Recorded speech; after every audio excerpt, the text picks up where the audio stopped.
Madam, the audio is muted.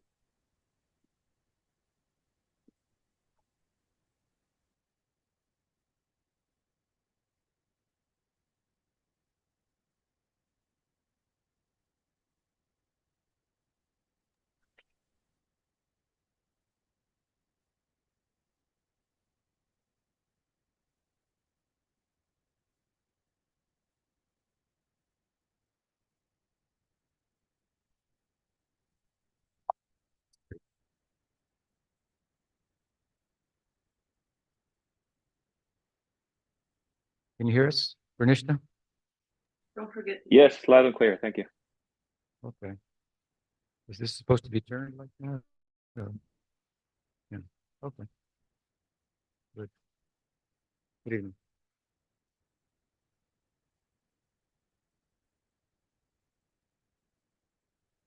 It's nice to be here again in Europe, in Poland, in particular. Kind of the breadbasket of Europe, huh? Kind of the breadbasket of Europe.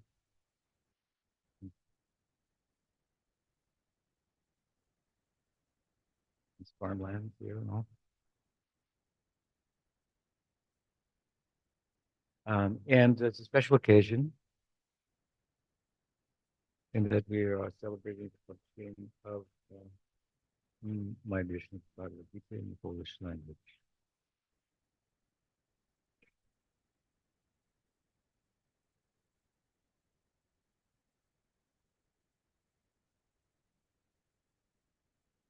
My Bhagavad-Gita again. I originally wrote this edition 24 years ago, 25 years ago.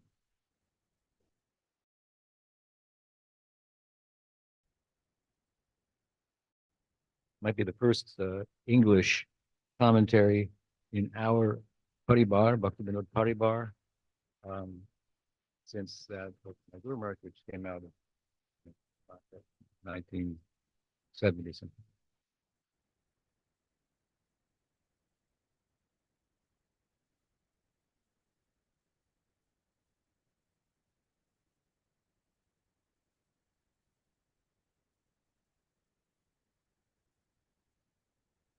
It's been well received. The devotees have expressed some appreciation and nourishment from it. We printed 3 different times in English.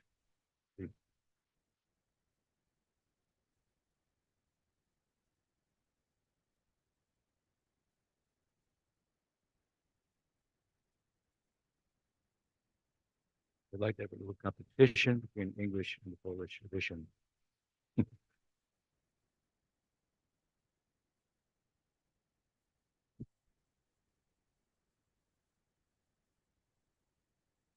Some special characteristics. One of which is that it seeks to locate the conversation, sacred conversation between Krishna and Arjuna in the context of the entirety of Krishna's Leela.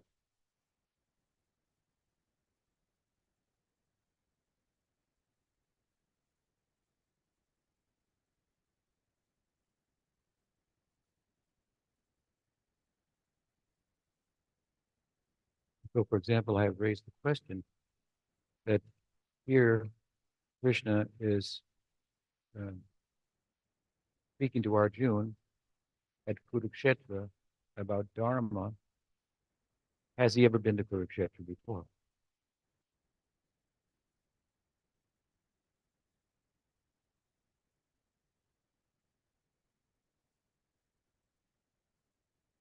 So what happened there and how that might affect his speech to Arjuna. Of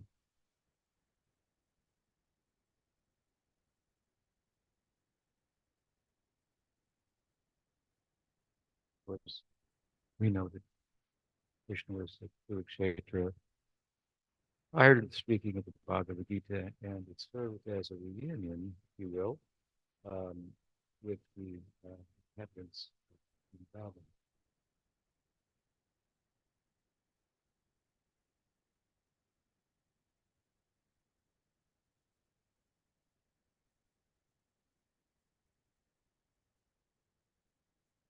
And there he ultimately expressed himself with the Gopikas as highlighted, if you will, in Srimad Bhagavatam, and explain to them and to all of us, if you will, that love in the Gopis and the inhabitants of Braj in general, that he's completely purchased.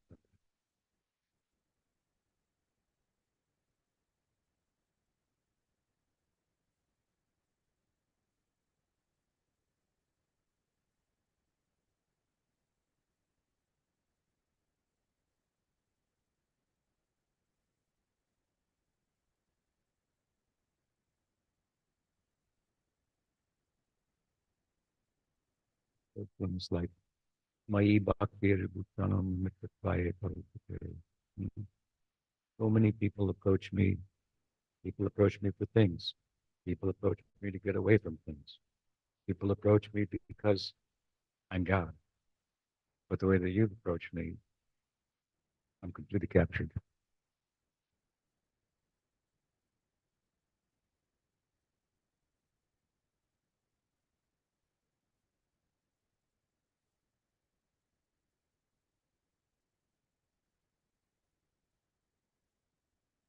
Very touching setting, and the nature of the frame is experienced there. We sometimes refer to, with regard to the Dharma, topic of the Gita, largely. There he experienced at that time, Prema Dharma.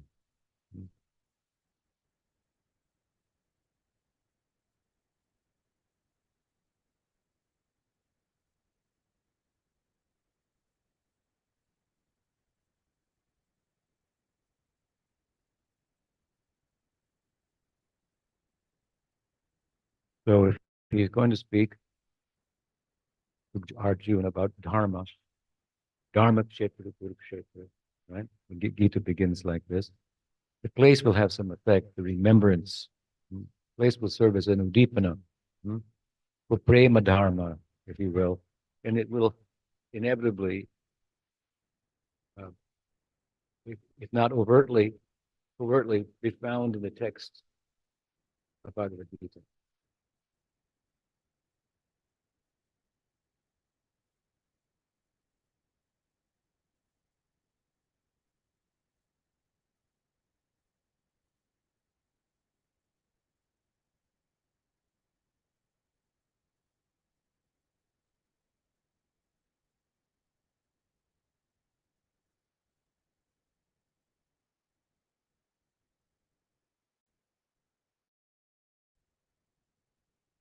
And this is the conviction of the Gaudiya.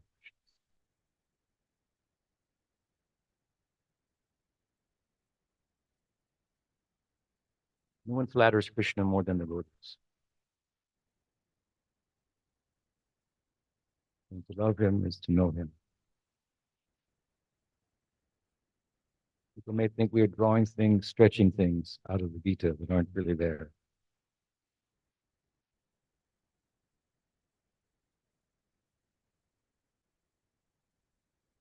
But we see in our charges the undeniable spirituality of the person derived from such commentaries, Pata, so on and so forth. And we have to accept it. It's undeniable from the text.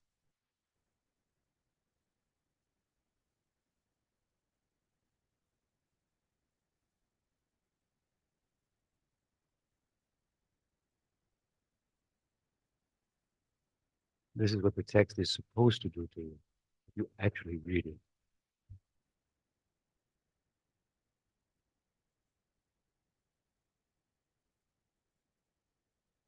And so, here and there in the Gita, we feel that this prema dharma, words of Krishna, to Arjuna, is showing itself a little bit.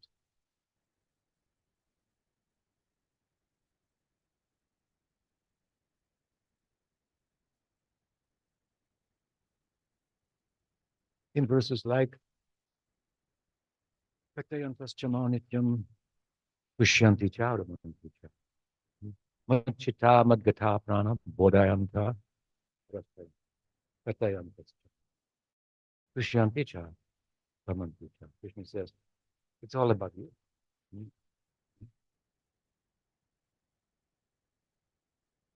Katayantascha nityam. They're always chanting about me. Bodhayanta parasparam. And they're sharing. Someone is speaking, others are listening. Both have to be there for the equation, for the result to be derived.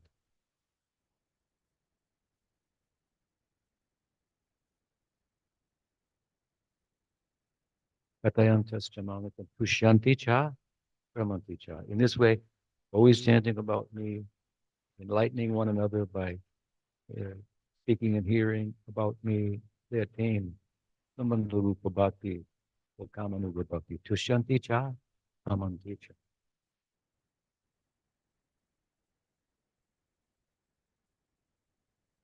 Samandarupa Bhakti means, Sambandha means relationship. There are certain relationships in the Braj Leela, like parent and son, that's a relationship.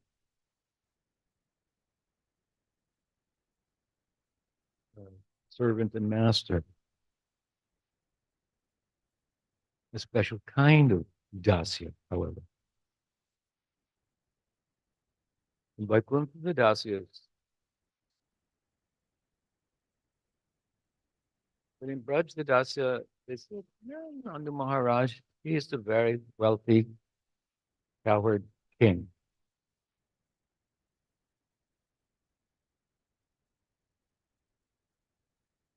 This is somewhat of an oxymoron. Cowherd king.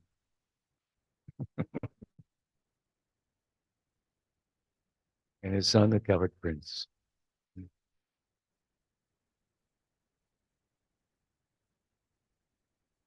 But he has many assistants. He has 900,000 cows, after all. That's a lot of work, right? Like a wealthy person might have a cook, a butler, a driver. When Prabhupada first came to America, to New York, he wrote back, I believe he wrote back to Bhaktivedanta Narayan Maharaj, a number of letters, but in one letter he said that everywhere here, that the lights are so bright and they're on all night long.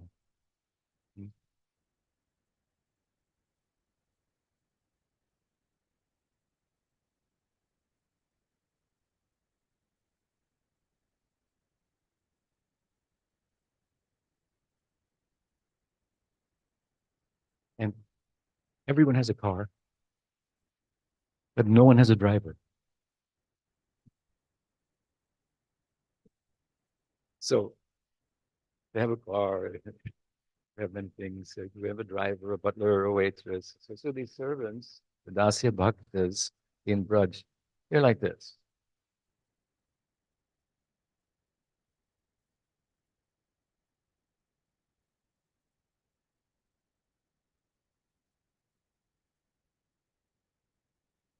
And their Dasya is tinged with Sakya. Sakya reaches down to Dasya, reaches through Vatsalya, and also touches Madhurya.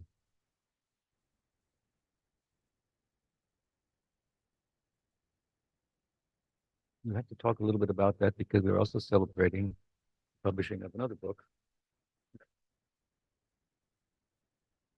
Yeah.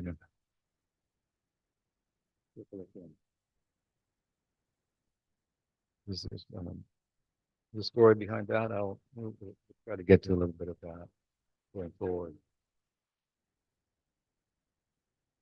So there's Dasya Rasa, there's Vatsalya Rasa, these are relationships, the relationship between the master and the servant.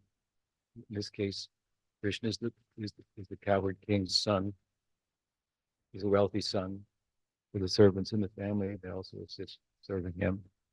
And then Vatsalya and Sakya and this is someone again. Sakya, Vatsalya, Rasa. These are some relationships that are acceptable.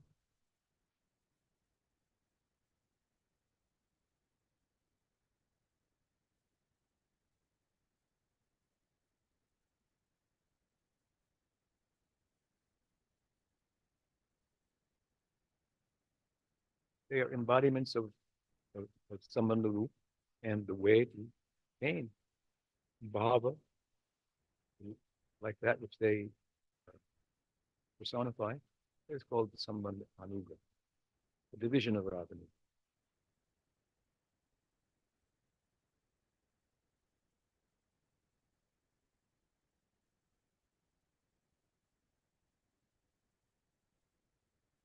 This in Gita, this word Tushyanti. It can be understood in this way. With the Sambandha Rupa.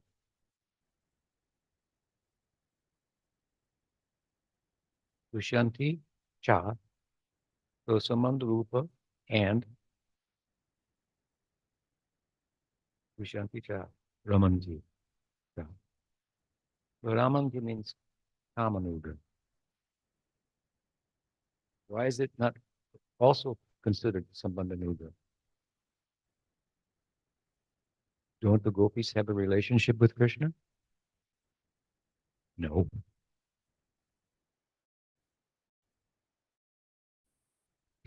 It's not allowed. It is a relationship out of kama. Kama that has to be controlled. They're out of control.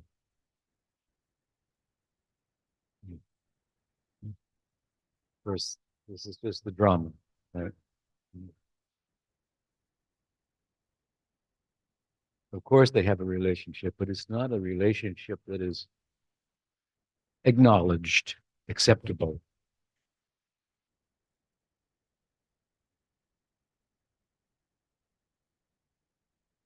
In the context of drama.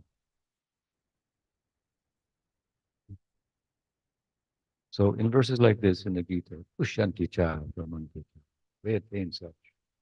Those who are always chanting about me and saying and so forth.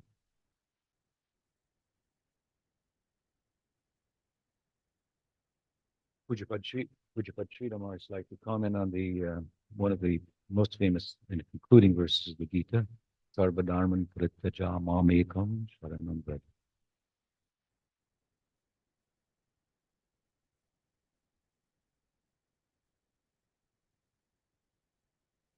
Verse says that that Krishna says to Arjuna, now you should give up all dharma, varnashram dharma, sarva dharman purityaja,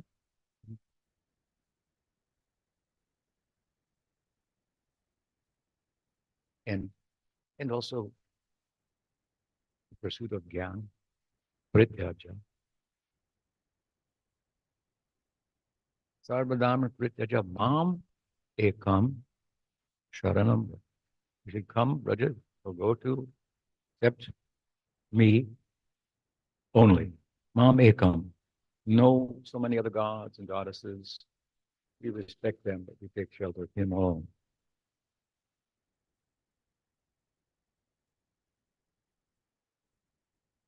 But of course, it's important to emphasize that in poetry, and the Gita is, of course, poetic. There's 700 and some verses, Sanskrit verses.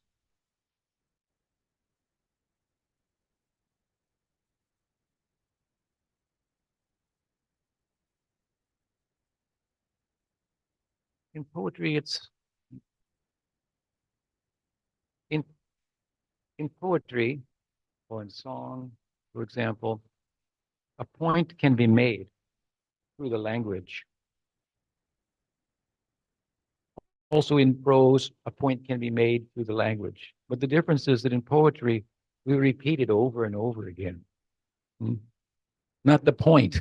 The point is there, but there's something more to it that's implied, the feeling of it.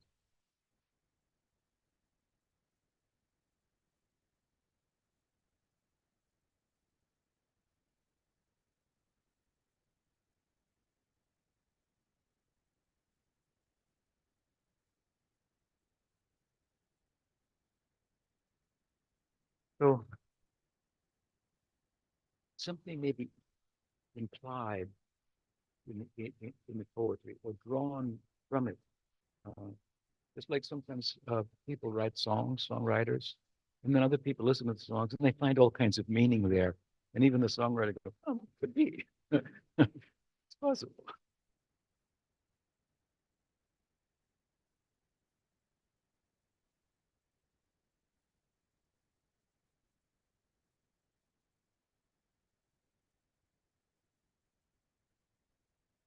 I didn't intend that, but the poetry is speaking it itself.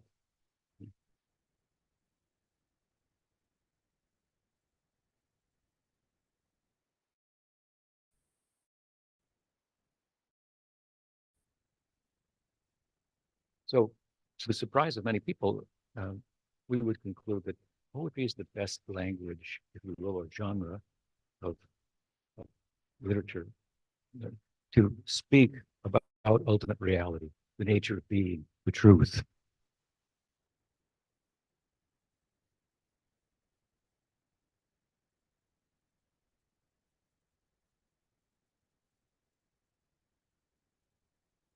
Many people think that would be the worst language to speak about the truth.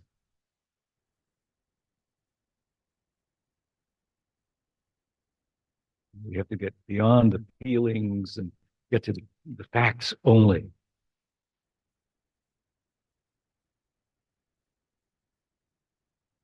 Let us underscore the virtues of logic.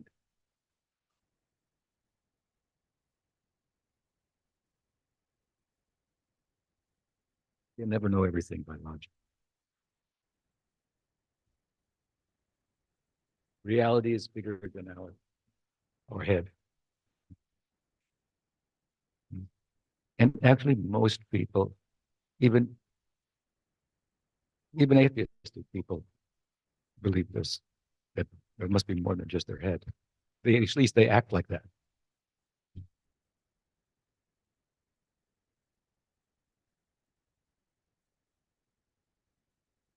Even in the pursuit of,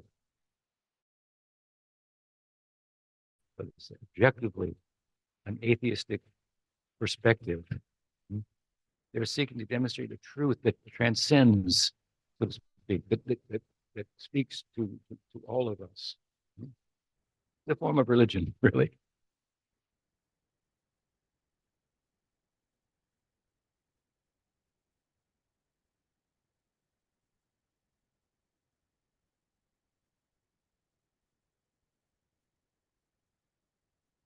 They want to know the whole truth.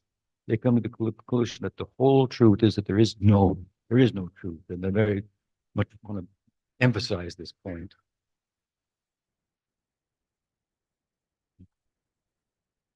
But that truth is bigger than all their smaller truths. Right?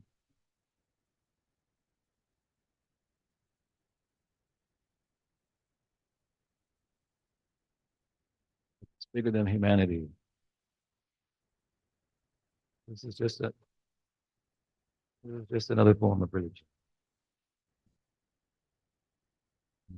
A little indistinct, but nonetheless.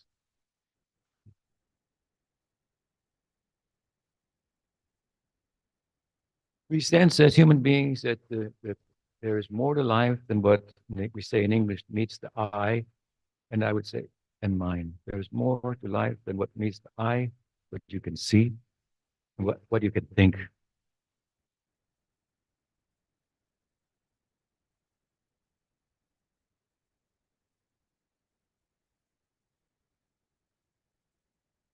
As for those of you who listen to me, I often say that in human life, we are constantly seeking to transcend the previously established boundaries or limitations.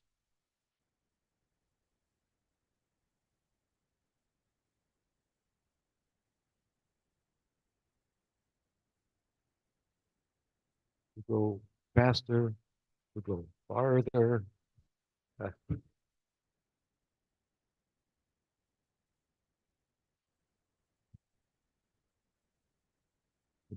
to do the impossible. What was thought impossible, if it is done, this is to celebrate it.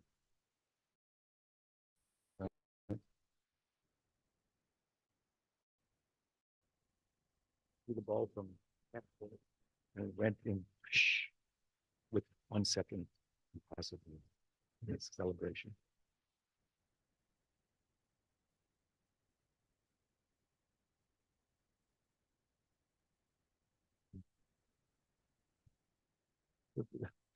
This is from our point of view. This is human life is the pursuit of, of more than the limitations of the biophysiological construct that we've identified with.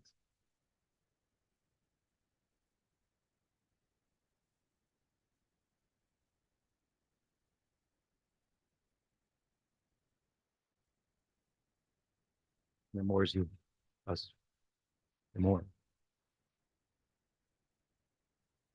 course, we say, we find that more, it's better to have less. Pursue less things.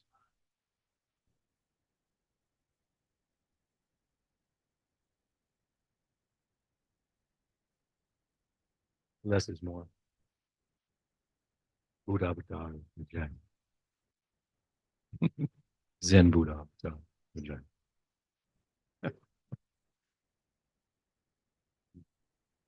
So, how do we talk about this more?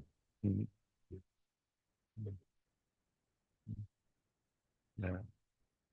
Poetry is the best line. As I said 4 times, in poetry, the moon can have wings and fly across the sky.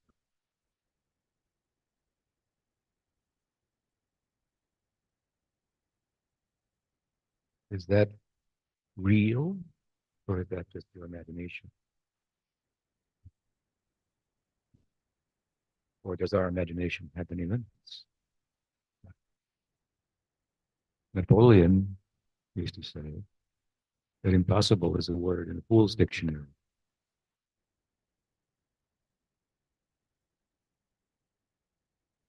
See what he did. However good or bad it is, he accomplished something that was thought to be impossible.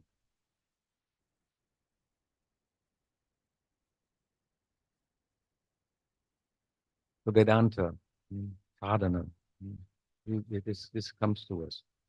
The answer or pursuit of the more. And in the fullest sense, that more is, it speaks, it text, the revelation, it speaks to us in poetic language like we find in the Gita. And more so the sequel, the theological sequel to the Gita, the Bhagavad-Gita.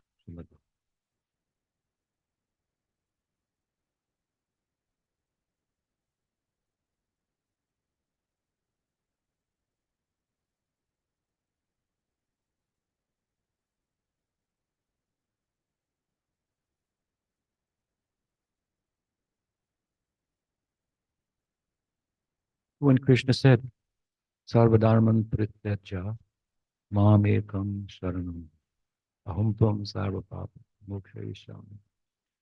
The last 2 lines of the verse, he could barely get out. He could barely complete the verse.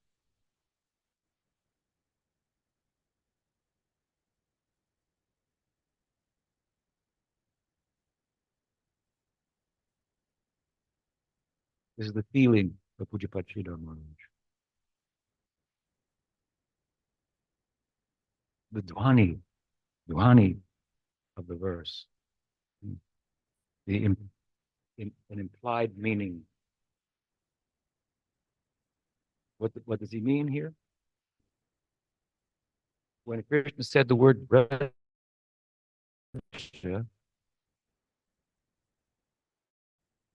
despite its technical and literal meaning in the verse, his mind went to Braja.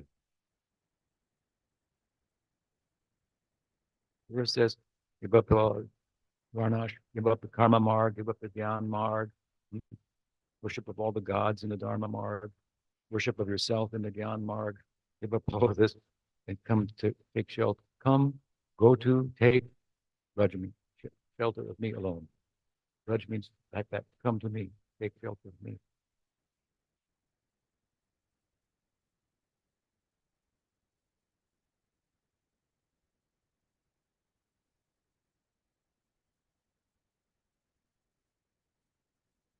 When Pujapati Maharaj heard the word Braja, he thought, oh, now the Gita ends here. Krishna can't speak anymore.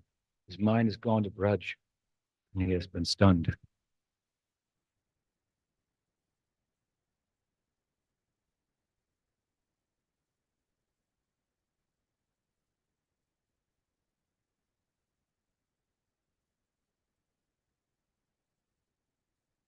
He gets out the last two lines of the verse, and basically the Gita comes to a close.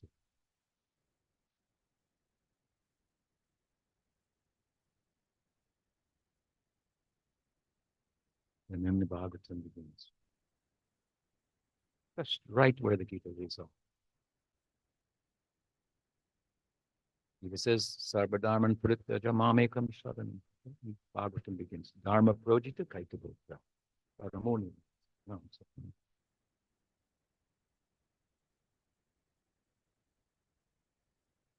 Bhagavad says, give up the Dharma, Artha, Kama, give up moksha.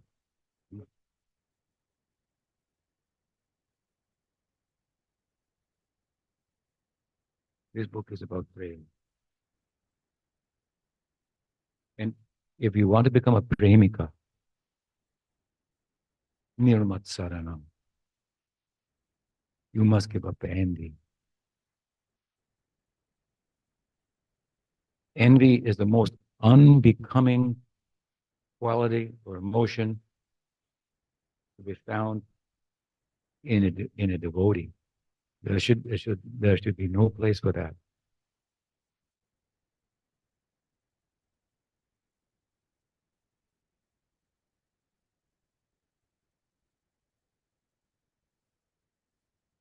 Disqualify us for understanding the Bhagavad.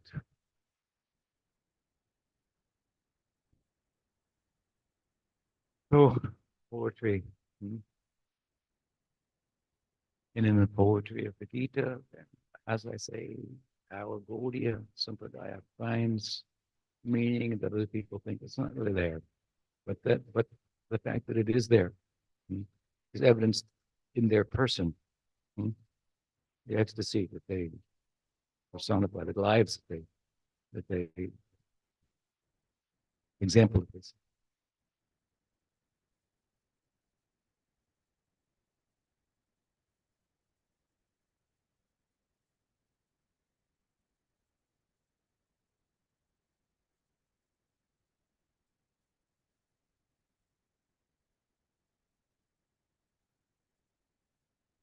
So these thoughts I share with you are kind of a foundational to the approach that I took when translating and commenting on the Gita.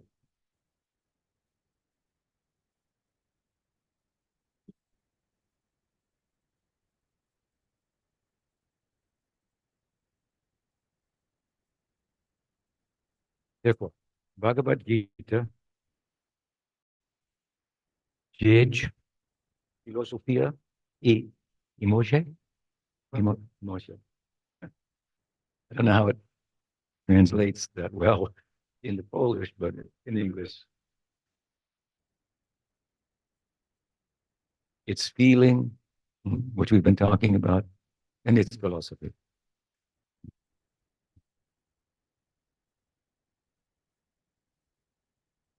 You can't get any feeling out of the philosophy. It's not worth it.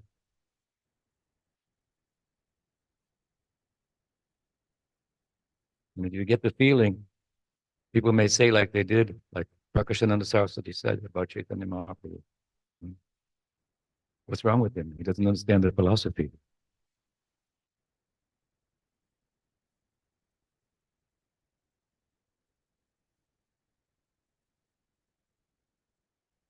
He's supposed to be a sannyasi. He's supposed to be a sannyasi. Study Vedanta.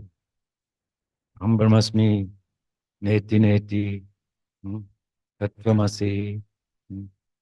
But Mahaprabhu said, Shrotam Api Upanishadam, Dure Harikatamrita. That's those sounds of the Upanishads, like Aham Brahmasmi, Tattvamasi, Neti Neti. These are, they will leave you far from where you can go by Harikata.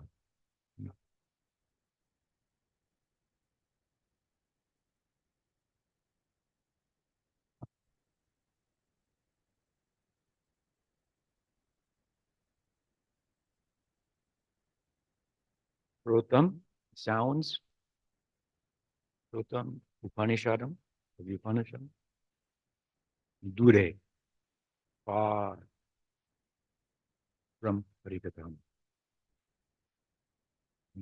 Shrotam, Brahmupanishadam, Dure, Shrotam. So you may go to Brahman. That is Dure Harikatam. That is far from Goloka, far from Braj. What is Braj? Kampashu, Pulakadaya. All these sattvika bhavs.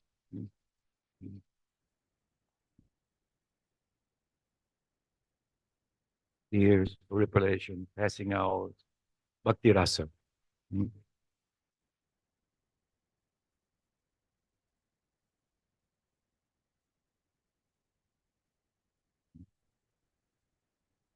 So we want such trans psychological feeling.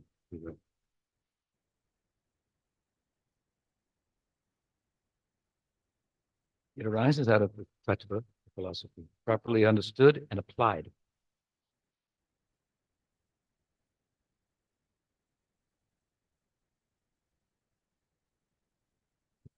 Sometimes in India, Prabhupada would give a darshan in the evening, and some Indian boys would come.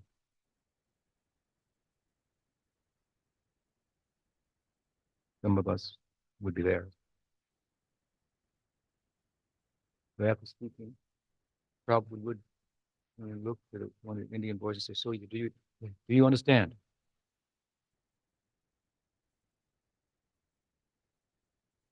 Yes, yes. What? That would mean he's going to wash the pots. He understood.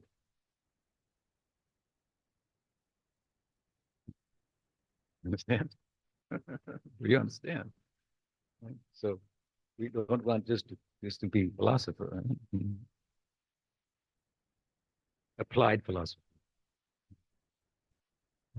This will be to churn out from the philosophy, which is one,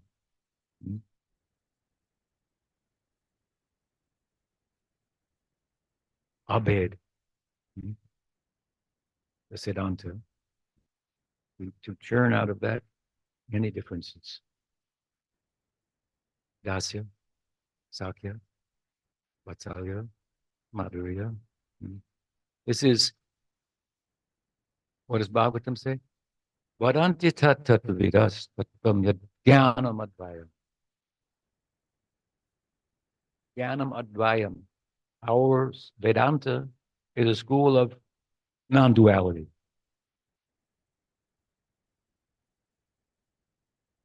You see these neo-Advaitins on YouTube sometimes? Non-duality. It's a popular thing for them to talk about. We are non-dualists. What we have done is Advaita Tattva means non-dual.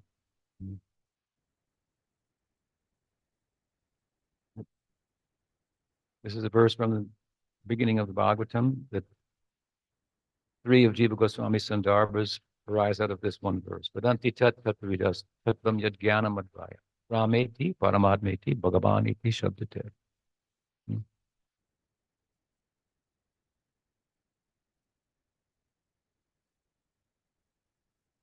So Bhagavatam calls it Advaita. It means non-duality. But what it is this. We've taken non-duality and we've decorated it.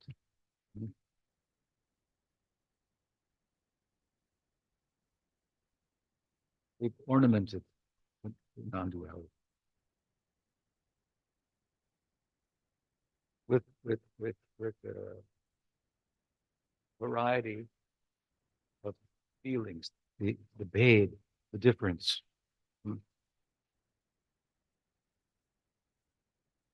Oneness and a difference, interpenetrating one another.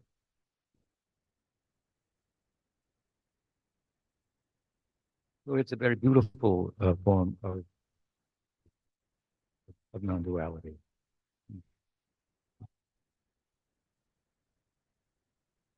Chintya beda beda.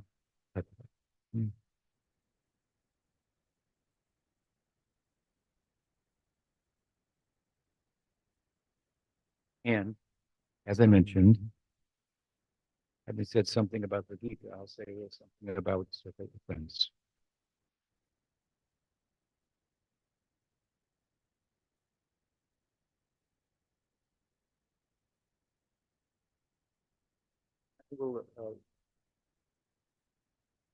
Let me say something about frivolous friends in relation to the Gita.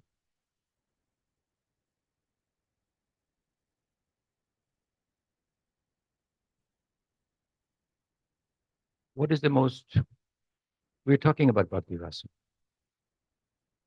We're talking about Bhakti Rasa, transcendental emotion.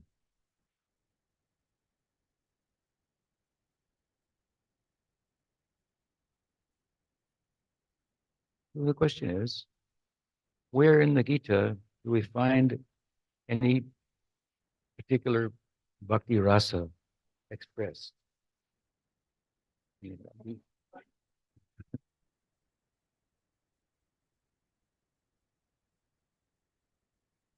the whole book, right? I'll get to that. We find it in the 11th chapter. You can follow me. We sing now. Hey Krishna, hey Yadava, hey Saketi. Hey Krishna, hey Yadava, hey Saketi. This is Arjuna speaking. In the 4th chapter of Gita, Bhakti is officially introduced. Prior to that, Bhakti is indirectly spoken of, can be drawn from the text.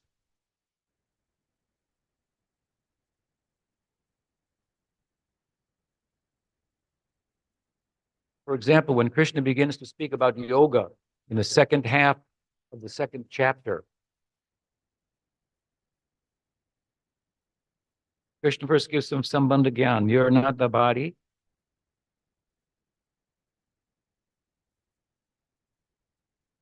Then Abhidheya Gyan. What to do about that?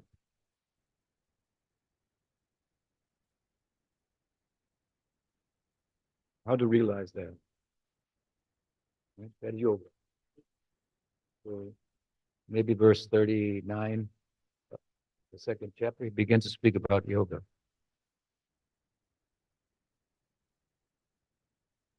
And he speaks about all the way to the end of the 6th chapter. Different types of yoga. But when he begins, he says, and now I'm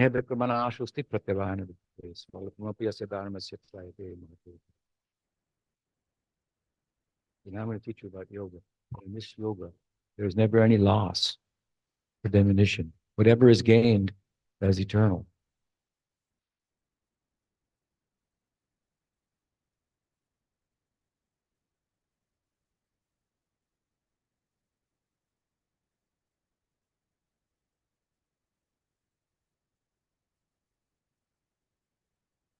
careful reader of the Gita will understand. Oh, ultimately he's talking about bhakti. Why?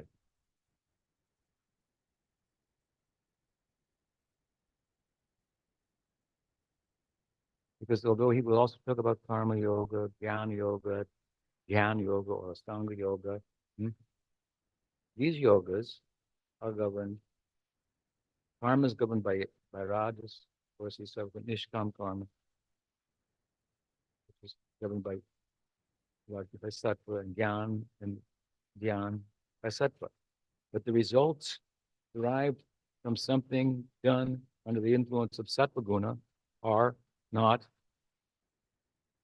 eternal.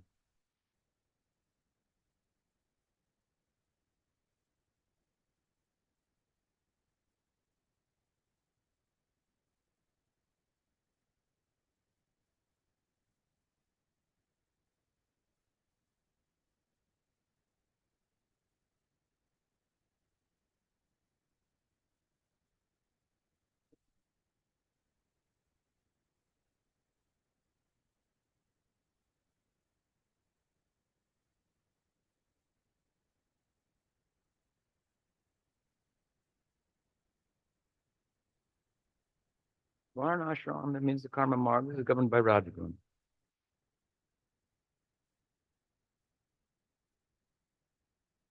Nishkam karma means to strongly factor in sattva guna.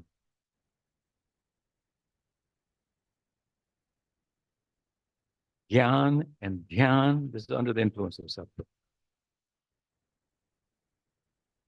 And bhakti is which guna? There's 4 gunas, right?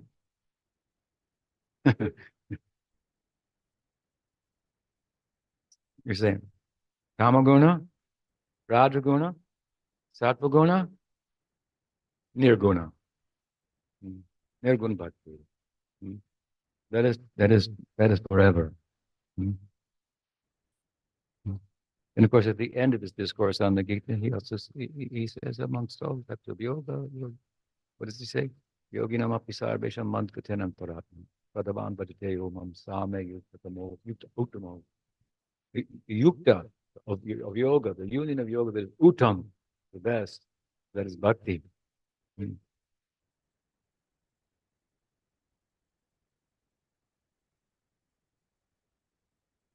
Having come to such a powerful conclusion in the Gita about the virtues of bhakti at the end of the 6th chapter, now he's very surcharged, Krishna. Let me now be free and just speak about bhakti.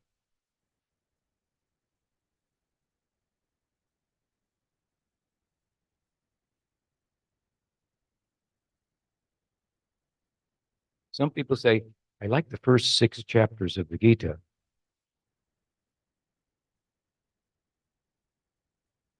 But when it goes to the 7th chapter, 8th, it gets a little, it's a little bit like, I don't know about this guy, Krishna. He's talking about himself all the time. I don't know about that.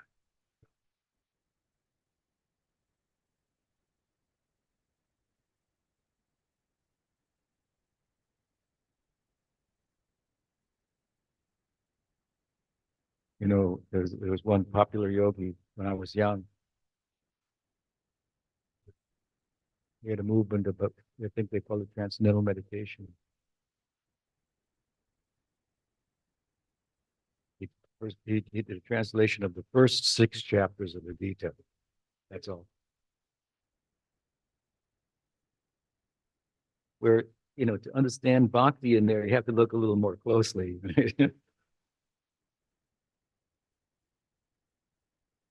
Don't be envious of Krishna. Right? Don't disagree with your stomach.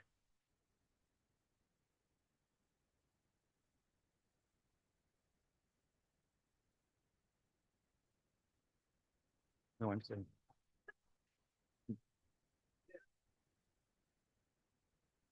Your stomach wants all the food, right? It speaks very loudly. Give it all to me. All to me.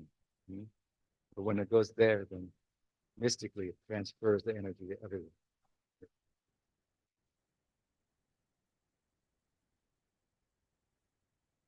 What Krishna's excited about as the seventh chapter begins is now he's going to talk directly about bhakti.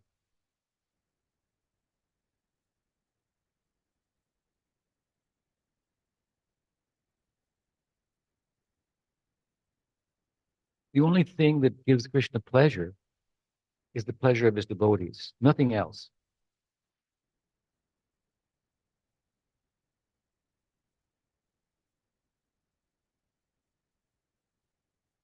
If he's going to, so he's excited about bhakti, but if he's going to talk about bhakti, well, he has to talk about himself because he's the object of bhakti.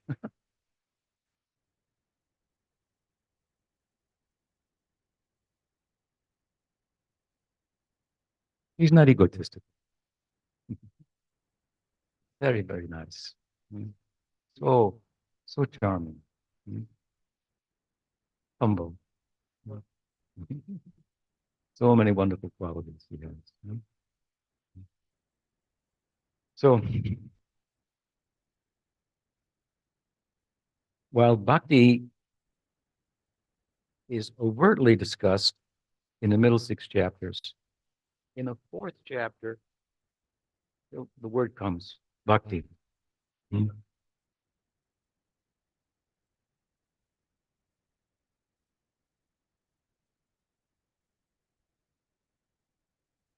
What is the context? Arjuna wants to know about the teaching, where this is really coming from. What's the history of this?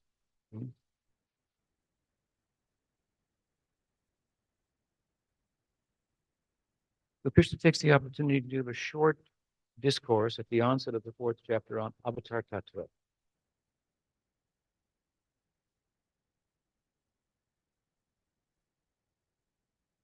A little theology here in the 4th chapter. Because he's talking about Avatar Tattva, why does the Avatar come? What is the main reason? Parijanaya sadhunam. Because some sadhakas have reached a point where they cannot bear his separation any longer.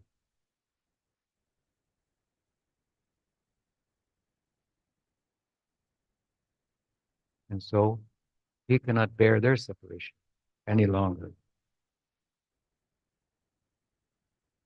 And as a byproduct of that, he establishes Dharma, so on.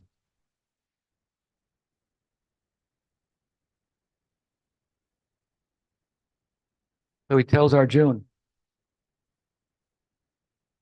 Bhaktosi me sakacheti rahasihi etad uttamam. Because you are my devotee, Bhaktosi, and you are my Saka,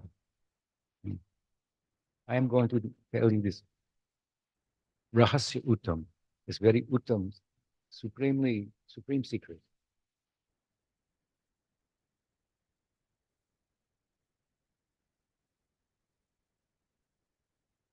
The chapter is entitled Karma Yoga, but at that moment he's not talking about Karma Yoga. That is not the supreme secret. And he has prefaced his statement to Arjuna by saying this is eternal teaching.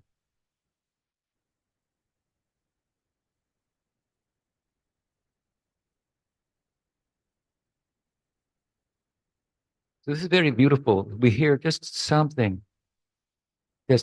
about Samandarupa Bhakti, Sakya Bhakti, Sakya Rasa.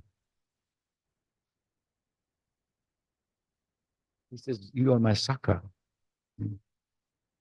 What is the role of Sakya Rasa in terms of revealing the secrets of the scriptures?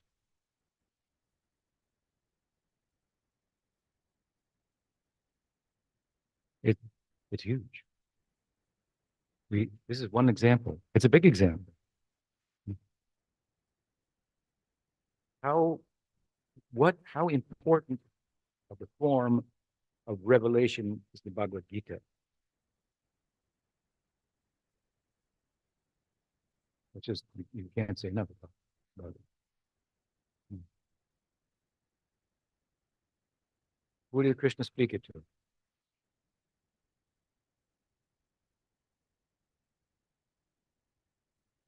The Sakha, Arjuna. With friend in Bhakti Rasa, he shared this secret. And through that friend in Bhakti Rasa, he gave it to the whole world. Yeah.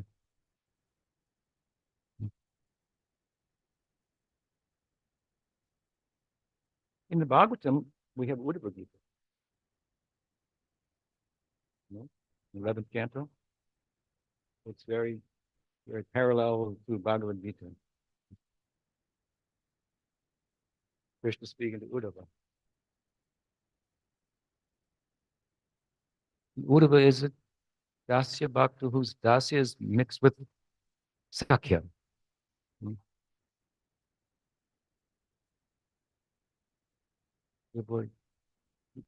That influence of Sakya is prominent in Uddhava, so that we can reach what we call pranay.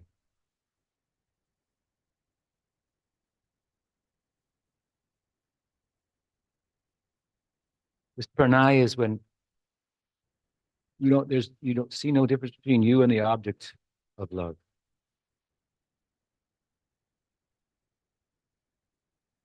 If you have pranay for someone, you can use their toothbrush.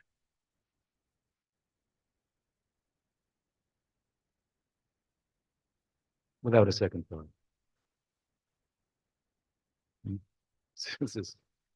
These are hard concepts to explain, but pranay. Pranay is very central to Bhakti Rasa. You can only have pranay in Bhakti Rasa and Madhurya Rasa. These two are extremely compatible.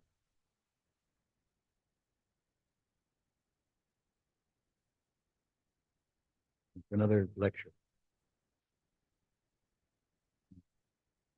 But this is one example. Through Bhakti Rasa, Krishna's giving Bhagavad-Gita to the whole world. Through the Sakya influence, the pranay of Uddhava, he's giving Uddhava-Gita.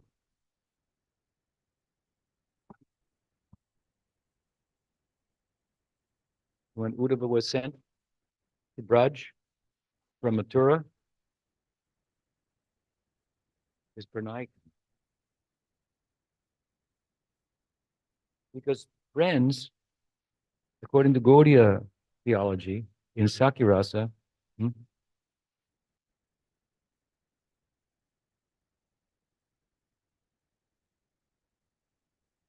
they are burdened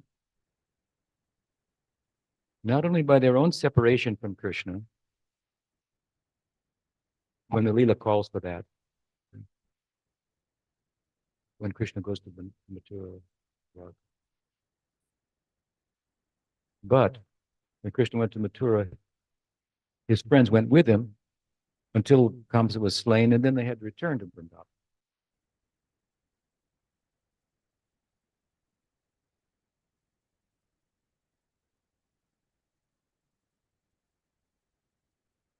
And how were they to deal with their feelings of separation? They had to subjugate them by way of empathizing with those in Vatsalya Rasa and Madhurya Rasa and help trying to pacify them.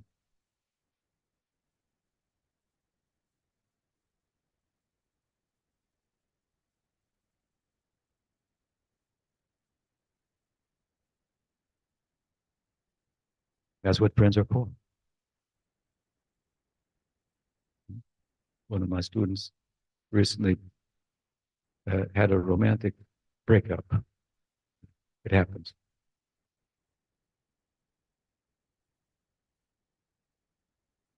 It was very difficult.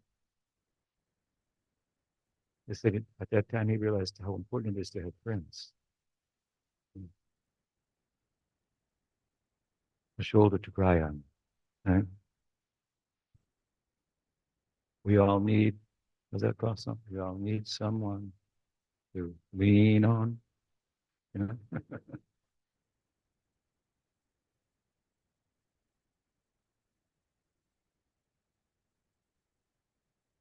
So, Uddhava was sent. Hmm? Balaram was sent, Krishna's best friend, pacified the inhabitants of Vrindavan. Hmm. Read Bhagavatamrita is an important book of Gaudiya Vaishnava. Seminal, the first book of really Gaudiya Vaishnava.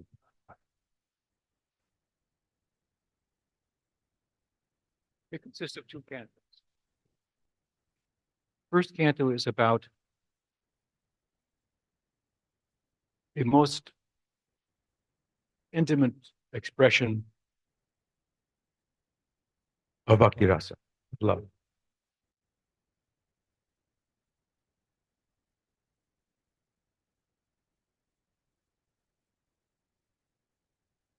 The second canto is about where does that take place? Goloka Mahatmya, the glories of Goloka, place. So there are two protagonists, one for the first canto, one for the second canto. Who's the protagonist for the first canto? Narada. Who is Narada? Hmm? Narada is a Vaidhi Bhakta. He is a Vaidhi Bhakta manifestation of Madhumangal.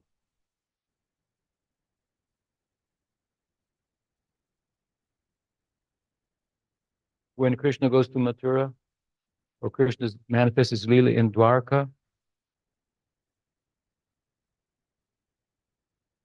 in different forms. For example, he may show four-armed form in Dwarka or Mathura sometimes.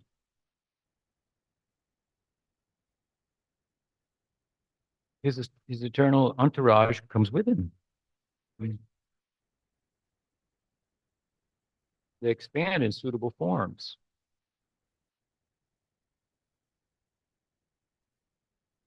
In Vrindavan, Krishna wrestles with Sudama, Sridham.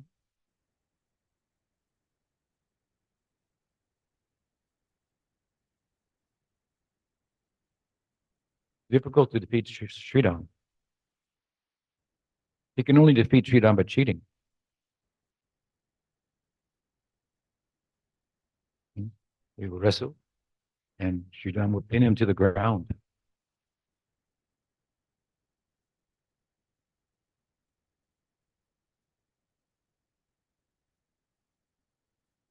Krishna will say, I won, I won. How is that? Your nose is pointing down.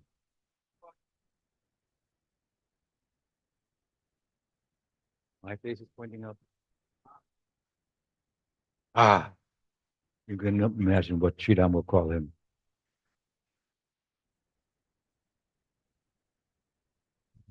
There are many names of God.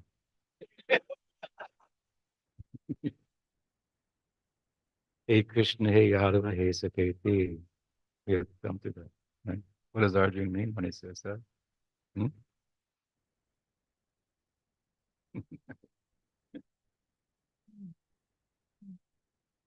So Narada Muni, so Sridham, he defeats Krishna in wrestling. So typically, Krishna may have to carry him on his shoulders.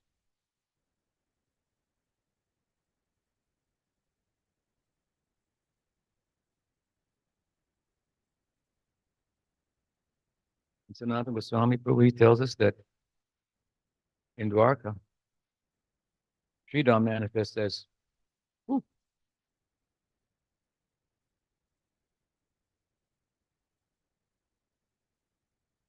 who carries Krishna on his shoulders.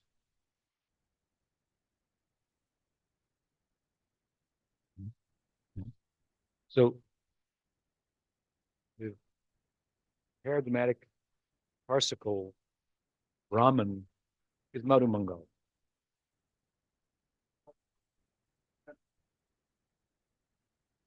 The Priyanarma Sakha,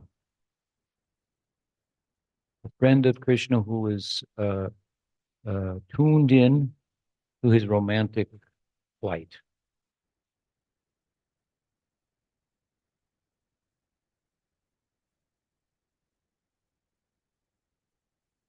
He sympathizes with that.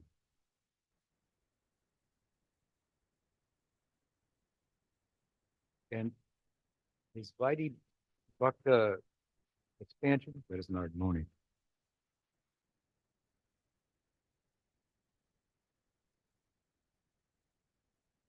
Rupa Goswami tells us in Bhakti Rasa Sindhu that Narada Muni is situated in Sakyaras.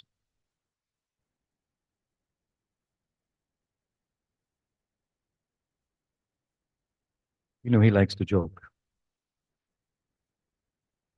That is Hasyarasa. Hasyarasa is the best friend of Sakyarasa. Mm-hmm. So in the first canto of Brihad Bhagavatamrita, Narad ultimately comes to Dwaraka. And there he has the darshan of Krishna. And he speaks a little bit about Braj. He reminds Krishna of the gopis. And Krishna, of course, becomes unconscious. And when Krishna comes back to external consciousness, Narad is very nervous and he apologizes.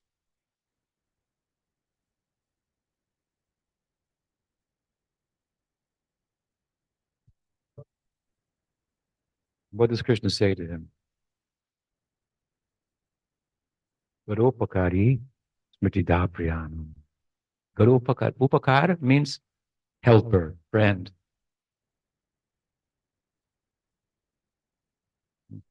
He says the best friend, Narad, is one who reminds him of his beloved.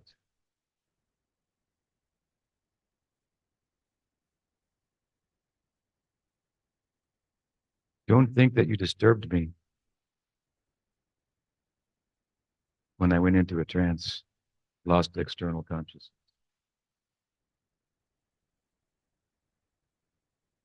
No, you are my best friend. You reminded me of the Gopikas, Radha. Rupakari Smritida Priyanam.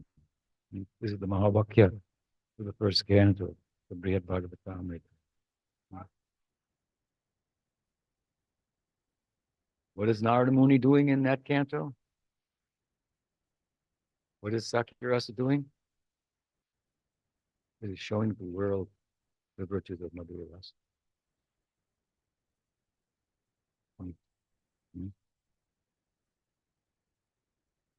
And friends of Krishna would know something about that. Its virtues, what it does to him.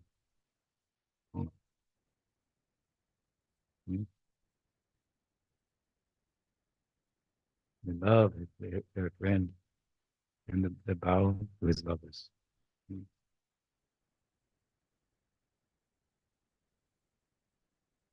And in the second canto, which is about Goloka, the place, where can you find that?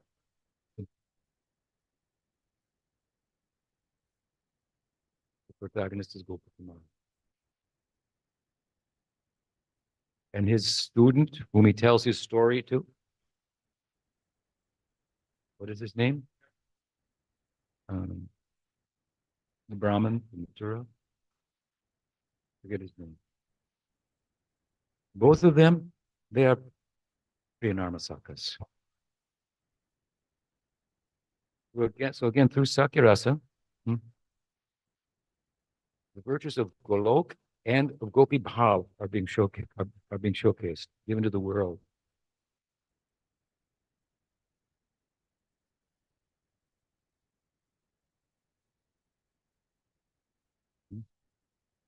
There are many, many other examples, but here's another prominent one. Hmm?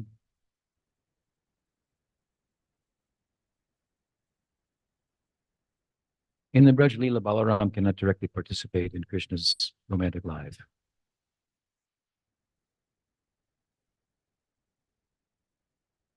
He is the Maryada Purusha in Krishna's life. He makes sure that Krishna behaves properly at the behest of Yasoda.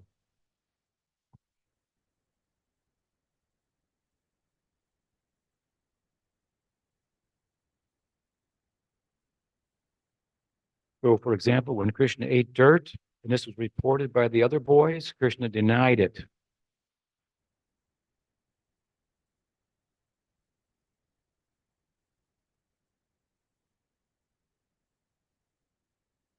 He's a liar.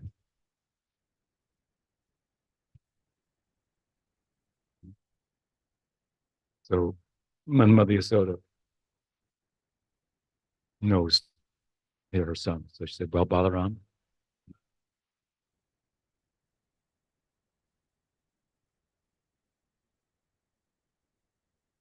Balaram said, yeah, he ate dirt. He ate dirt. Yeah. He turned him in. Anybody have an older brother? Yeah. They can be problematic. I have one too. Krishna did not appreciate that. But so much teaching came from that, of course.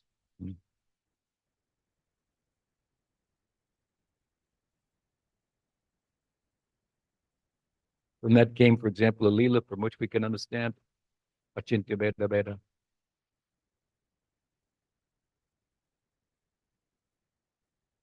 Mother Yasoda looked in his mouth, holding him on her lap. He saw the world, what's out there, inside of her son. She saw herself, holding him on her lap. What does she see? What does he say in the Gita? In the 9th chapter? The sea, my yoga, Ishvarya, my Achintya Shakti. Yeah. I'm in everything, nothing's in me. How does that make sense? Everything's in me. I'm in everything. I'm outside of everything at the same time. How? By my Achintya Shakti, my yoga Shakti. But although Balaram is watching over Krishna's behavior, under the strong influence of Yashoda's Vatsalya, there's some Vatsalya component to Balaram's Sakya.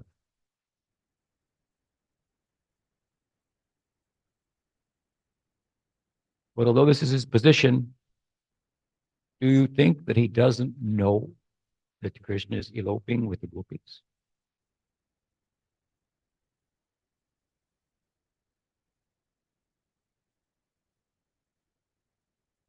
Balaram knows everything, but he doesn't report this. That he does not report. See how difficult his position is in the Braj Leela. He knows its virtues, the virtues of the Paratiya Bhav. He secretly manifests as a bed, pillow, and other paraphernalia and so forth. Secretly, but to directly assist in them. Wherever Krishna goes, as Narayan, as Varaha, Nrsimha, Lakshmi comes with him. Right? And here is where the English adage, Three as a crowd has no application.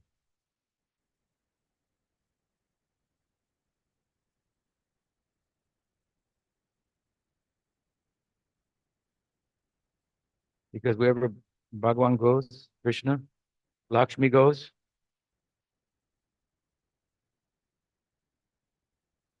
and Balaram goes also. Anand to say. All the avatars, they have Lakshmi and Anand to say. But he doesn't directly participate in Bhakti Rasa. He is in Sakya Rasa. But in Gaur Leela, now he has the opportunity to directly and loudly and widely speak about and widely circulate the virtues of Gopi Bhav.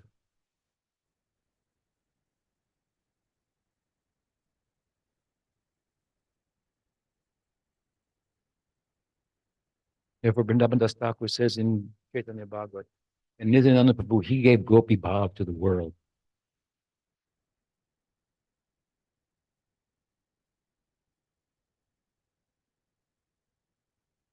Because when Chaitanya Mahaprabhu said, worship Krishna, give the teachings of Krishna, chant the name of Krishna, Nityananda Prabhu covered his mouth.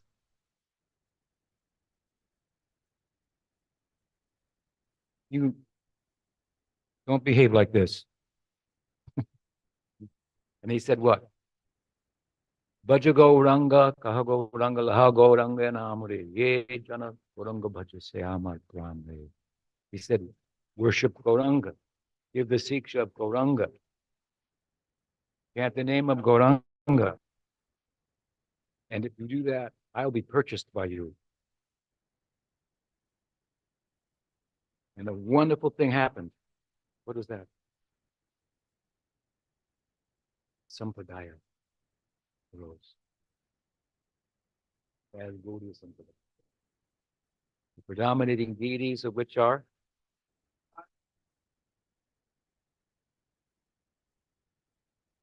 Gaur and Nityananda. Vande Shri Krishna Chaitanya Nityananda Sahodito Gorodai Pushpabanto Chitro Sando Tamodido.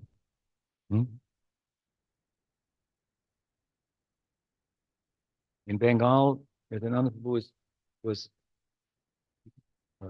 commissioned by Chaitanya Mahaprabhu to widely distribute his teachings, begin a sampradaya.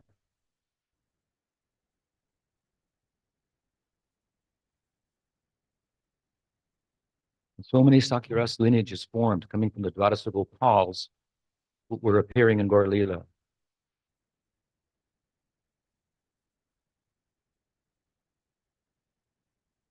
That's a long and very interesting history. So look, friends, I have a chapter about that whole history of the influence of Sakyaras from the beginning of the Sampradaya to today.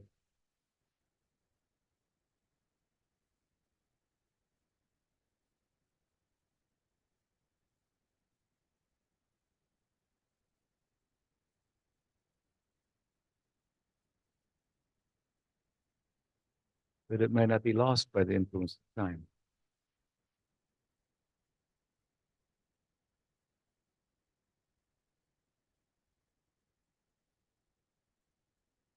It is like the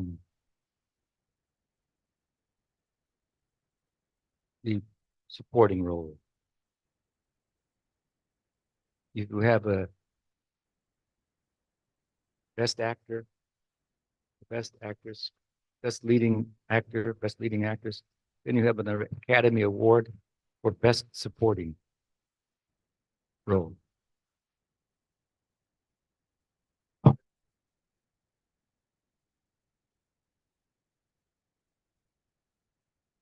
And this goes to Nityananda Prabhu and his associates. Oh, Haribol.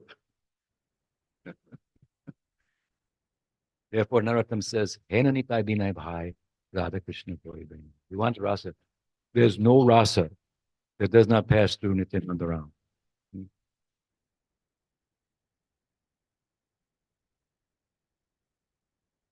Imagine Balaram's feeling. Now I can openly talk about the beauty of Bhakti Rasa.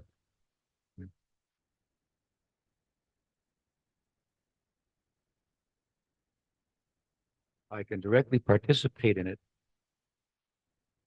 relative to the nature of the drama that, that, that Gaur Lila constitutes.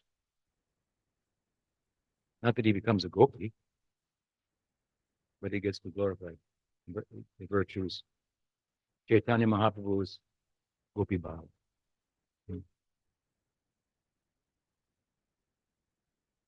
We spoke a minute ago about what Vrindavan Das Thakur said about Nanda Prabhu giving Gopi Bhav to the world and Chaitanya Bhagavat.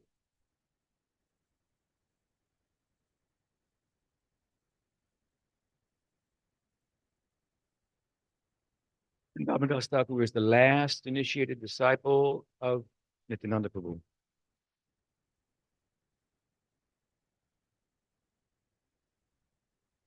Where does Chaitanya Bhagavat come from?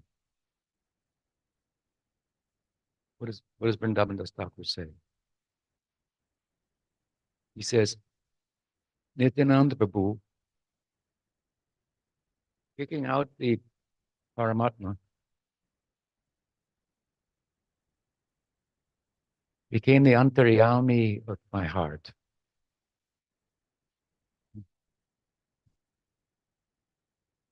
And he told me to write this book. Nitai Chand. Where would we be without Chaitanya Bhagavat? Well, we have Chaitanya Charitamrita. Okay. And where does that come from? You know the story. Krishnadas tells the story. And he says, I'm going to tell you a secret. A very confidential secret. I should not tell it to him. But if I do not tell it, the problem will be that the mercy, the virtue, the glory of Nityananda Prabhu cannot be known.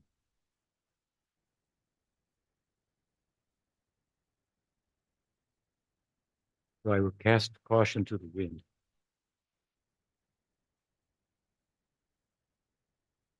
And tell you a story. This is at the end of the 5th chapter of the Adi Lila. The chapter that is all about Nityananda Ram. The ontological position of Nityananda Ram. Huge. Omkarshana Karna Turi Shayi, Vaiboda Shayi, Chapayu Shayi, Shesh Yashtaya Shyam Sat. And so on. Big person, right? He says, what is the story? He says, I was living in the house of my brother. And Sankirtan was being performed there. And one day, Miniketan Ramdas came there. He was a follower of Nityananda Ram. And when people saw him, they would weep. And Krishna Ram would come out of their mouth. And their hairs would stand on end. And they would fall at his feet. And he'd climb on their back. And sometimes bless them with his flute, like touching. He was embodiment of praying, Sakya praying. And when he came to the house, my brother's house where I was living, the Brahmana Pujari was worshipping the deity. But he ignored the entrance of Niketa Ramdas.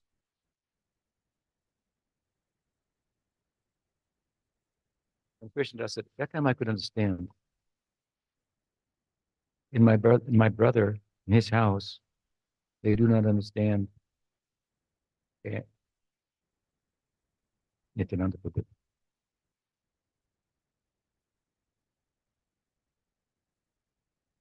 They have faith in Chaitanya Mahaprabhu,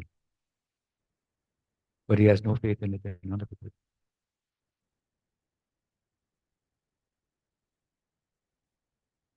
He said, this is like a man who is raising chickens. And from the chicken, he gets the egg. He sells the egg and he gets money. So he was studying the chicken and he saw this chicken has two holes. One hole, an egg comes out. From one hole, money comes out. From the other hole, mouth, I have to put money in.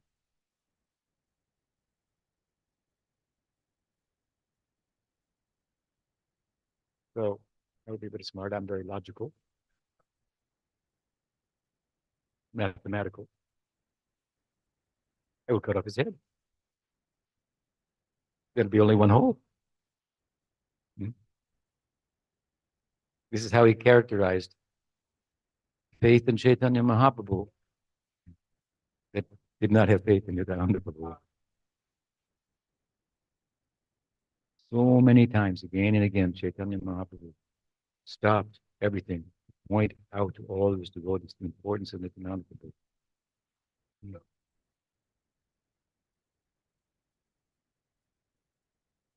Who was so ecstatic in Gaur Leela that he could not contain himself and conducted himself in a very unorthodox way.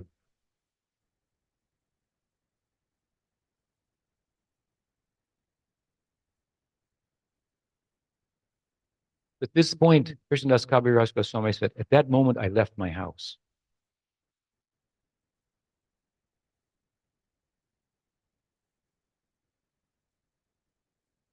I decided better to be homeless than to live in a home where Nityananda Prabhu is not, there's no faith in Nityananda.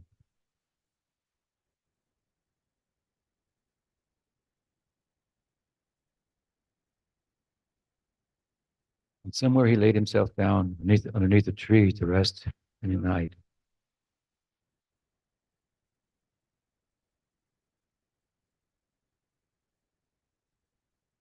He was homeless.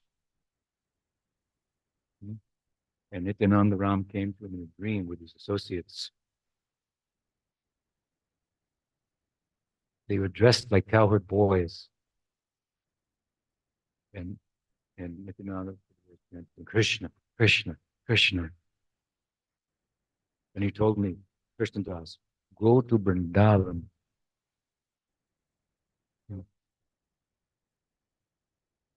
And there, all your desires will be fulfilled. Our Kobe Nitai Chandya Korin Hoibe, Samsara Vasanamot, Kobe Tucha Hove, Vishaya Chadiya, Narottam Singh, right? Go to Vrindavan, get place in Vrindavan, you have to go through Nityananda Prabhu. He sent Vrindavan Das there, and it was there that Vrindavan Das and Vrindavan became celebrated as the author of Chaitanya Charitamrita.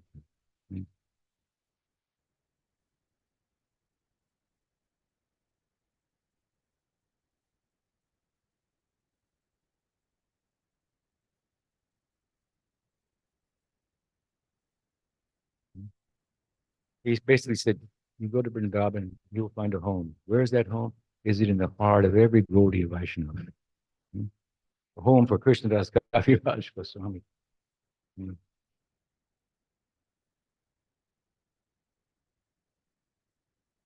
Who, with the blessing of Nityananda Prabhu and subsequent blessing of Madan Mohan and the assembled Vaishnavas, gave us Chaitanya Charitamrita.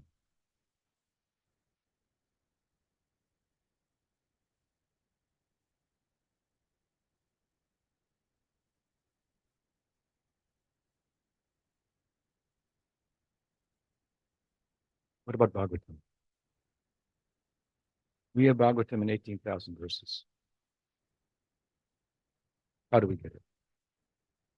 Where did it come? It came from Balaram. Did you know? He came to Naimisharanya during the Kurukshetra war. You wonder why he was not there in the Bhagavad-Gita?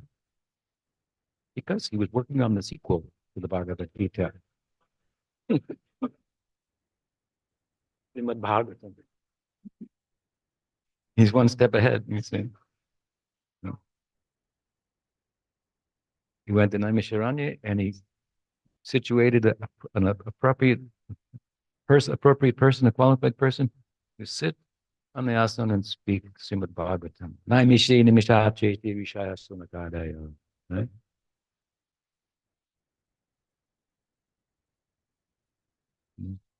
That's the Bhagavatam that we have.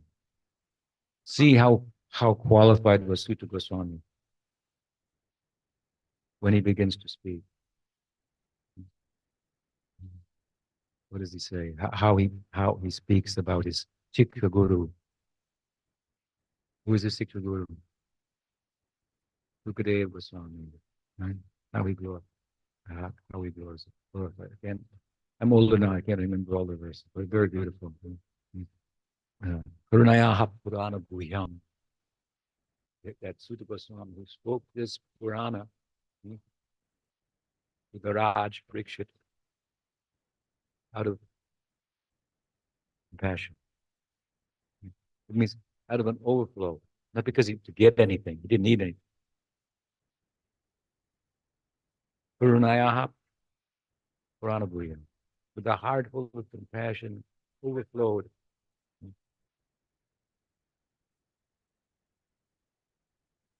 This Purana.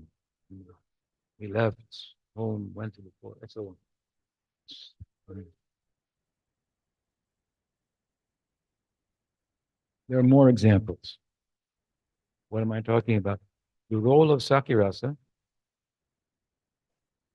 in disseminating these teachings that we're all embracing. That in their highest pitch, they extol the virtues of Radhadasyam.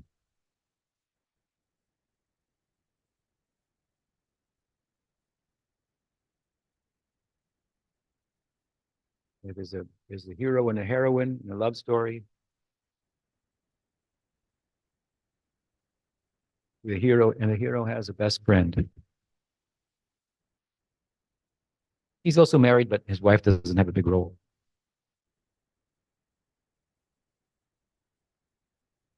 And that is Ram. We look at him in terms of through the lens of the Goswamis, in terms of his succulence.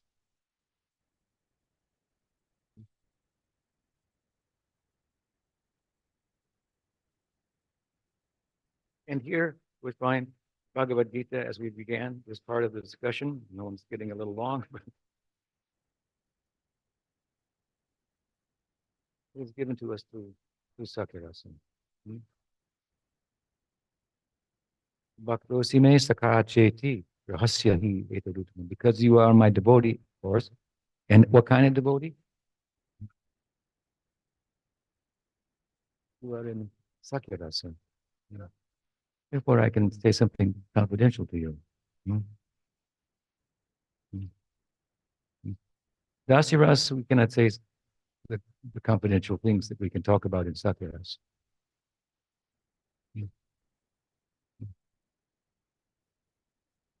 Narayan doesn't have any buddies. No brothers. Only servants. When you come to Braj, suddenly these friends come also. And that's it. That's Sakyaras. It is a land of friendship. Ho bhagyam, nanda gopa badokasam, yan mitram paramananda, una brahma sanatan. Is Brahma's conclusion. Sometimes people say, where is there any Sakirasacharya in Gaudiya Vaishnavas?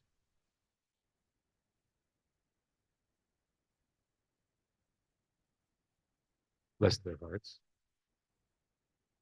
We love them. They are just expressing their bhava. Bhava can make you a little crazy. In a good way. What will you say? Brahma? You studied the Brahma Vimohan Leela. You study the commentary of Prabhupada and Vishnu Chakti Thakur on the Chatur Shloki of Bhagavatam.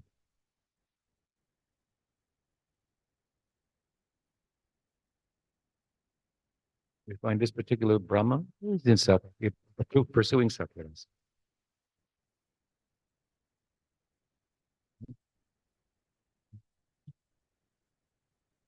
And of course, then go directly to Gaudiya Vaishnavism. Nityananda Prabhu is a pretty good example of Sattvaras, Acharya, if you will, in the Gaudiya Vaishnavism.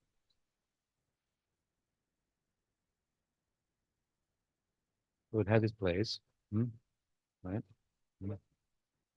And it's well informed about confidential leelas, more so than Vatsalya Rasa.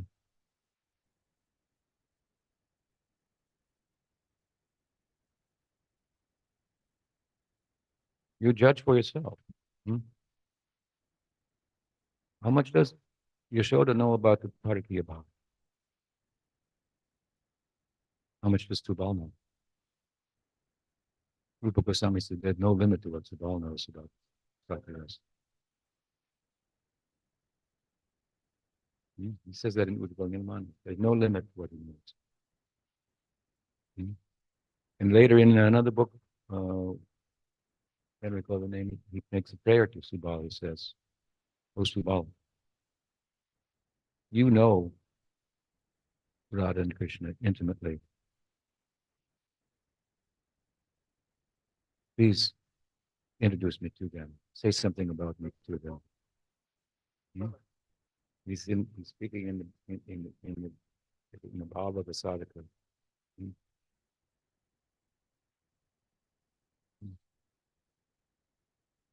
So the confidential knowledge of the Gita, Krishna felt confident to share it with Arjuna. And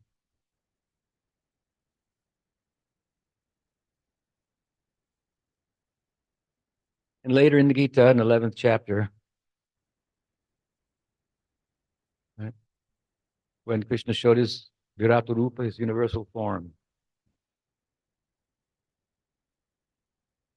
the kind of Sakyabhav that Arjuna has is called Pura Sambandhi. He's like a metropolitan friend, not a village friend.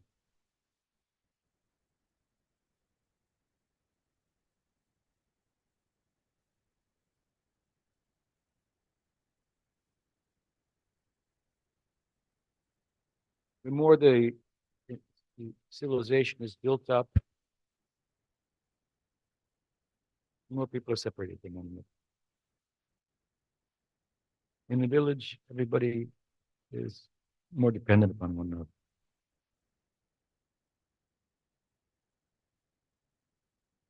If you're driving on the highway or in Warsaw, let's say you're on the highway in Warsaw. Yeah.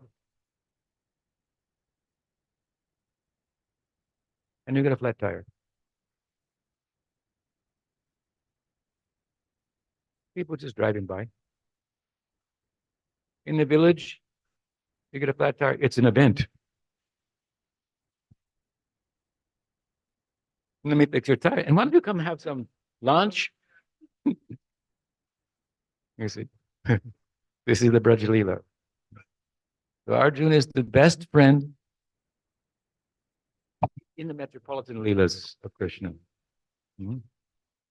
He met Krishna in Dropada Nagara, the city under the influence of Maharaj Dropada.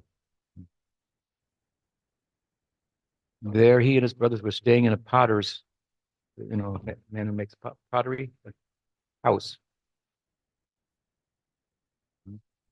And they were about to attend the Swayamvara of Draupadi. And Krishna came there.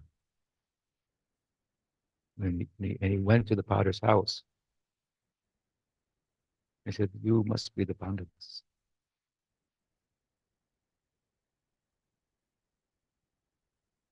And touched his head, feet of each day.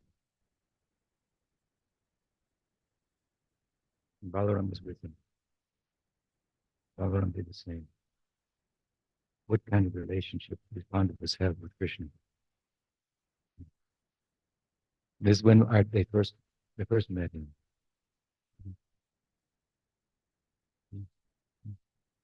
And of course, then Krishna saw the archery, military art prowess of Arjuna, and their relationship formed.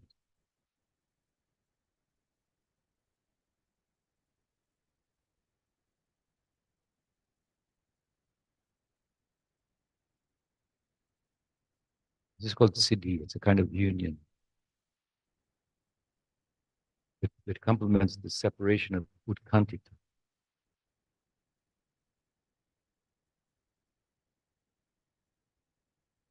Kind of longing to meet a friend.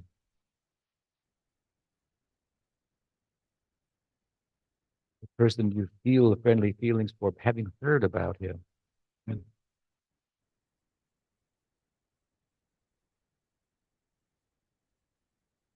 The feelings are there, but there's separation.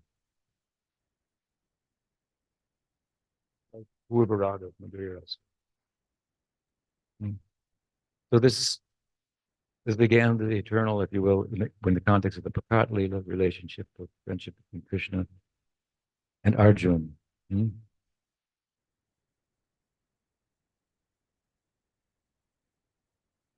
Pandava's Sakyarasa is a little different than the Sakyarasa of Braj.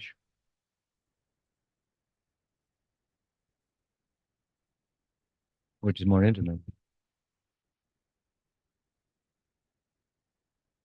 But the Pandavas also worship it. Therefore, when Sham Kunda in Braj was being excavated,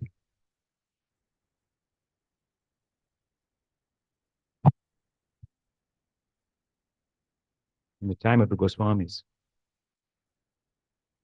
Mahaprabhu told them to excavate all the places of Krishna's Leela.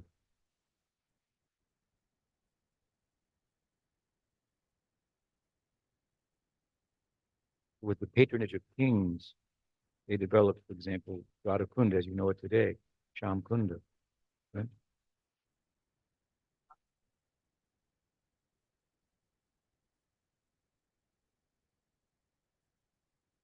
Radha Kunda is a rectangular tank. And so they wanted to turn the Sham Kunda into a similar rectangular tank.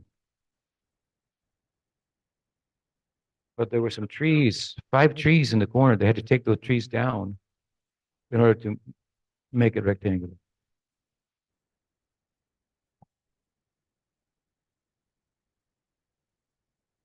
The night before they took down the trees, Raghunath Das was visited in a dream by the Pandavas.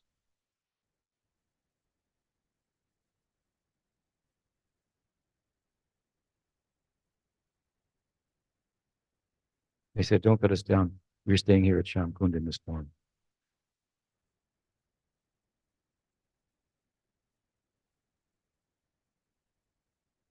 Our Sakya Bhav is a partial, comparatively, manifestation of fraternal love in comparison to the Gopas who like Sham Kunda.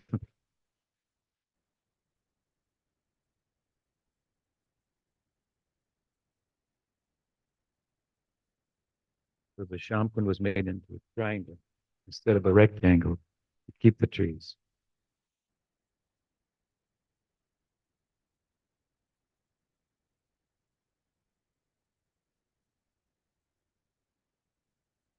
Now, after 500 plus years, there's only one tree left.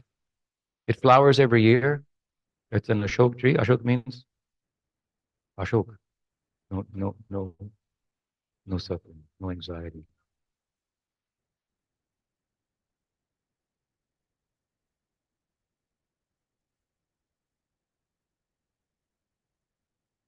And so to say, that's Arjun. Arjun Sakati Jai. So then, to conclude, when we come to the 11th chapter, we also see a difference between the Sakyarasa of Arjun and that of the cowherd boys in Vrindavan.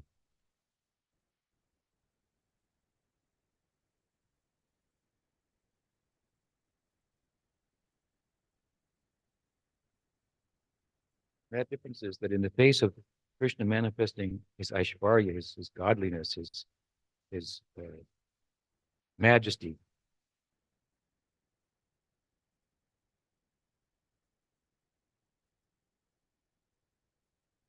Arjun's type of Satyarasa will recede to the background.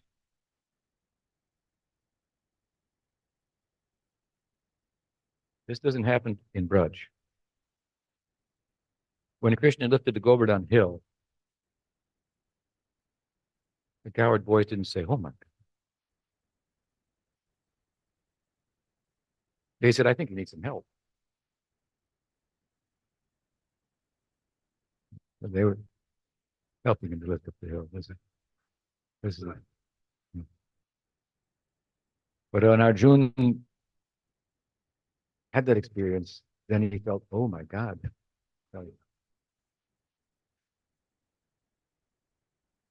Hey Krishna, hey Yadava, hey Sati. I addressed you as Krishna, Yadava,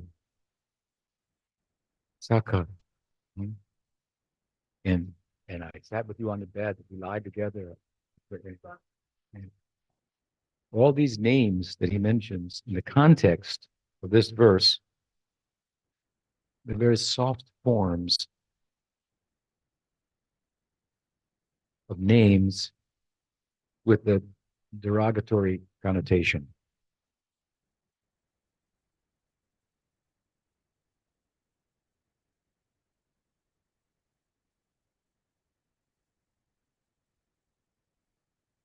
Try to see the freedom of Sakyarasa.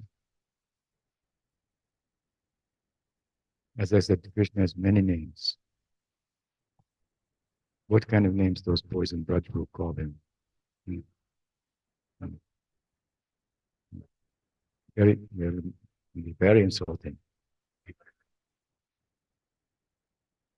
Those are very high names. What freedom they have. Yeah. He says, "Oh Krishna, oh Yadava, oh Saketi." Baladev Vidyabhushan says, he should have said, "Sri Krishna." He should have said, "Oh, best of the Yadavas."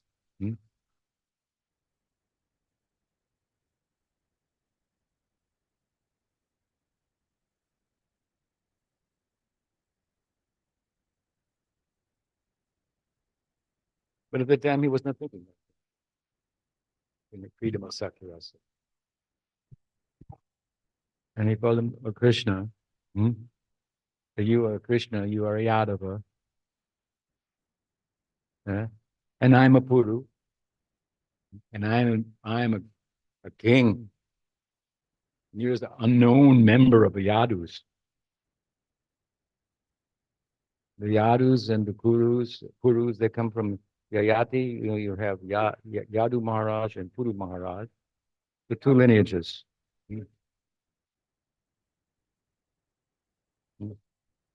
Objectively speaking, you could say, Arjun had a case to make. Good.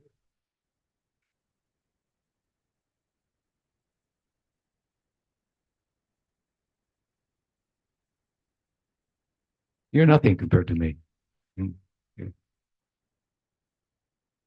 Oh Krishna, oh Yadava. Hey, Saketi. This is what he meant. I said, I so intimate with you, and you are the God of gods. And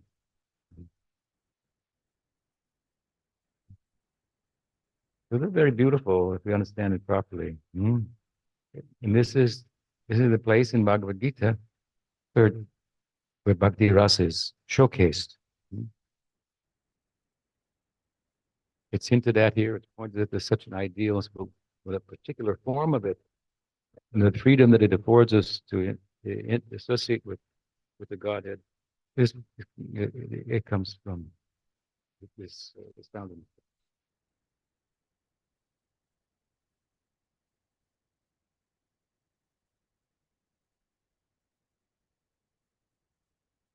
So we celebrate the publishing of these two books. I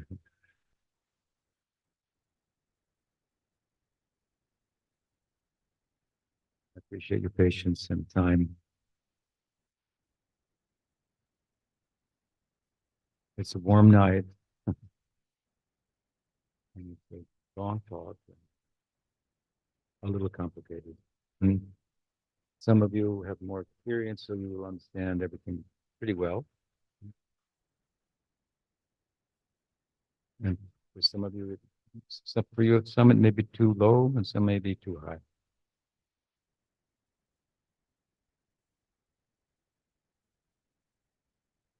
But that's not my fault. I try to speak to everybody. So it's a meal. There's something for everybody there. Pujapati Bhakti Narayan Maharaj used to say that sometimes he would give high talk on Bhakti Rasa, and sometimes he was challenged as to the value of that given the adhikar of the audience.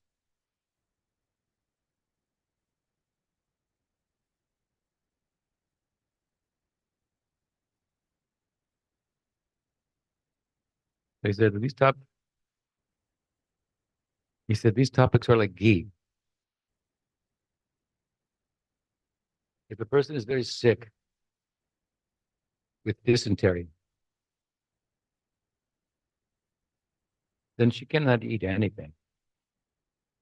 Whatever she eats, it will come back up. But if she goes to the Ayurvedic doctor, he will say, you take one big spoonful of ghee.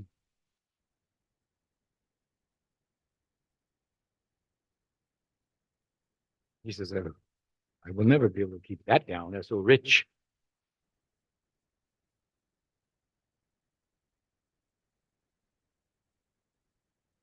How can I possibly digest it? But he said, a little bit will stay there. And it's so powerful that gradually you will get strength. Something like that. Shri Hari Leela ki jai, Bhagavad-Gita ki jai, Rantara Srimad Bhagavad ki jai, Gaur Nityananda ki jai, Ram Govinda ki jai, Radha Govinda ki jai, Gaur Bhaktavinda ki jai, Gaur Premanande, Panchakalpatarubhyascha, Kripa Sindhubhyeva Patitanam Bhavane Vaishnava Namo Namaha, Anantakoti Vaishnavrindo ki jai, Gaur Premanande.